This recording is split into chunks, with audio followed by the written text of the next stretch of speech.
नमस्कार, प्रणाम दोस्तों, आप सभी का स्वागत है हमारे YouTube चैनल पे। चलिए बहुत ही प्यारा सा भोले बाबा का श्री गुरु का शिव चर्चा का गीत आप लोगों को सुनाते हैं, ठीक है।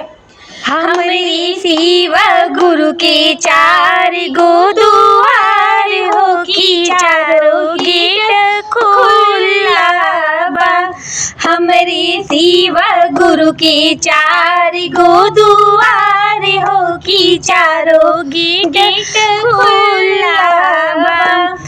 पहिला दुआरिया पे भंगिया उगल बाटे, पहिला दुआरिया पे भंगिया उगल बाटे। हमरा तने को ना बुधिया ज्ञान हो की भंगिया चढ़ाई दी। हमरा तने को ना बुधिया ज्ञान हो की भंगिया चढ़ाई दी। हमरा शिव गुरु के चार गो दुआर हो की चारों गेट खुला बा। हमरा शिव गुरु के चार गो दुआर हो की चारों गेट खुला बा। दूसरा दुआरिया पे त्रिशूल डमरुआ हो, दूसरा दुआरिया पे त्रिशूल डमरुआ हो।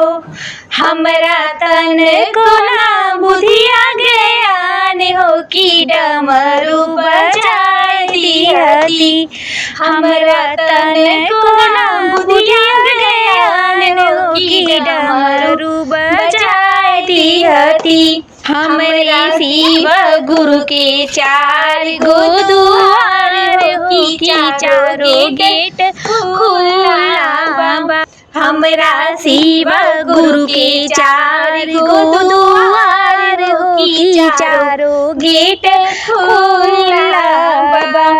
तीसरा दुआरिया पे गंगा जी बहत बड़ी, तीसरा दुआरिया पे गंगा जी बहत बड़ी। हमरा तने को ना बुधिया ज्ञान हो की डुबकी लगाई हती। हमरा तने को ना बुधिया ज्ञान हो की डुबकी लगाई हती। हमरा शिव गुरु के चार गो दुआर हो की चारों गेट खुला बा। हमरा शिव गुरु के चार गो दुआर हो की चारों गेट खुला बा।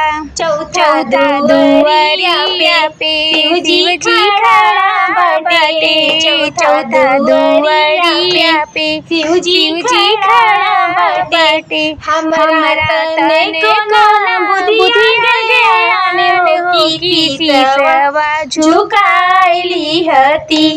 हमरा तने को ना बुधिया ज्ञान हो की सिसवा झुकाइली हती। हमरा शिव गुरु के चार गो दुआर हो की चारों गेट खुला बा। हमरा शिव गुरु के चार गो दुआर हो की चारों गेट खुला बा। तो कैसा लगा हमारा गाना? अच्छा लगे तो प्लीज लाइक कीजिएगा, सब्सक्राइब कीजिएगा, शेयर कीजिएगा। Bye by.